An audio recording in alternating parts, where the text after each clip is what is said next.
Keylight is arguably the best keyer available in the default installation of After Effects. It's generally my first stop for any keying needs I have, as it tends to get me great results quickly. Here in this movie, we'll examine a few of its main settings. In this composition, I've got a plate of actors on a green screen, and behind it, we've got a plate of a background for the warehouse that these actors are going to sit in. The idea here is that we'll key out these actors and we'll duplicate them, shrink them down, and create a crowd with them. So first things first, let's go ahead and remove this area here, this pole and this patch of ground here with some garbage masks. Let's go ahead and select layer 1. We'll switch over to our rectangle tool and we'll just click and drag and get rid of that pole. Now let's switch over our mask from the add mode to subtract mode, and then we'll do the same thing for this patch of ground down here. We'll set that to subtract as well. Now that we've done that, let's go ahead and add in our Keylight effect. Before we do, let's go ahead and make sure that we are working in full resolution, and this will allow us to see all the detail that we may not be able to see if we're working at half or lower. So with layer 1 selected, type in here for the effects and presets, Keylight. We can double click that and it will add our effect for us.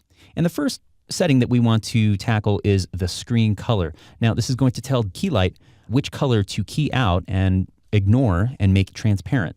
So all we need to simply do is select our color picker here and hover over to a section of green and tap, and you'll notice that it grabs most of that green color. And it looks like it's doing a pretty good job, except when we zoom in and examine this further, you'll notice that it does have some issues. One, we're getting some transparency here in the jeans. Secondly, over here, you'll notice that it hasn't made that green color completely transparent. If we disable our mask here, we'll see that our background isn't blending fully with this foreground because Keylight hasn't completely knocked out this color. So we need to refine this, and in order to see this a little bit better, let's go ahead and switch up our view from final result to status. Now, status view is going to show us black, white, and gray. These red areas are a result of our mask, and we can disregard that. What we're focused on is making as much black as possible without eating into the white. The black is 100% transparent. The white areas are 100% opaque. The gray is somewhere in between. So let's go ahead and take our screen color, and we'll tap on this swatch to open up our color picker. Now, this is After Effects' own color picker. If you're getting something different, let's go ahead and cancel. We'll come up over here to After Effects and go down to your preferences, and under General, let's go ahead and look for Use System Color Picker. Make sure that's disabled so that we'll use After Effects' own. So now that we do that, we can select our color picker, and under the saturation, let's click and drag this and notice in real time that we are able to alter the transparency that Keylight is giving us. As I dial this down, I'm eating and creating more transparency.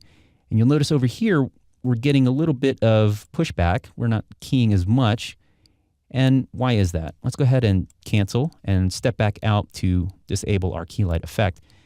Now you'll notice that when they shot this, it looks like there was a light over here off to the side that's illuminating the green screen. But the actors here are a little close to the green screen itself, and therefore it's casting a shadow, and it results in a darker shade of green that's over here as compared to over here. So it's not going to be 100% perfect, so we can accommodate for that. Let's go ahead and turn back on our Keylight effect. Let's get the color picker. Let's drive this saturation down just a little bit, and let's get it in the ballpark. What we want to be careful for is, we might think that, okay, let's just drive this all the way down until we get this all eaten away there. But if we do that and we switch this view back to intermediate result, we'll see that we're creating transparency where we don't intend. And so we have to be a little bit careful. So let's go ahead and select our screen color now in this intermediate result view and just dial this back up, and we can interactively get more of that back. So let's start somewhere in here, kind of a happy medium. We can make this refined even further by using the screen matte option of Keylight. Now, screen matte is kind of like a levels effect built into Keylight. It allows us to take the darker pixels and make them more dark. The white pixels, it'll make them more bright. So if we look at our view here and look at combined matte, this is the actual alpha channel that Keylight is making for us. So we can take this and push our clip white to make these slightly gray areas even more white. That's looking pretty good. And over here, we need to crush that and make that a little bit darker. So we'll take our clip black and push that over somewhere in there. And now when we revert back to our intermediate result, you'll see that we've gotten rid of that green screen to create transparency. Let's go ahead and switch back to the final result. And you'll notice that when we do final result, a couple things happen. We get a little bit of color correction, and most notably, we're getting this edging here that is pretty undesirable. Let's go ahead and take a snapshot of this, and I'm going to push this button, this little camera, and I'm going to revert back to our intermediate result.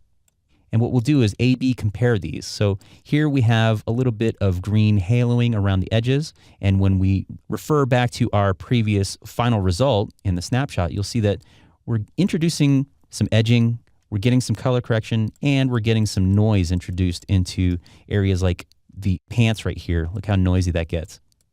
So we're going to avoid using the final result, and we'll go with intermediate result, and we'll solve the issue of this green haloing and the color casting from the green screen by other means later on down the line. But for now, Keylight has done a pretty good job of knocking out all this green screen to give us some transparency, and we were able to do that with just a few clicks.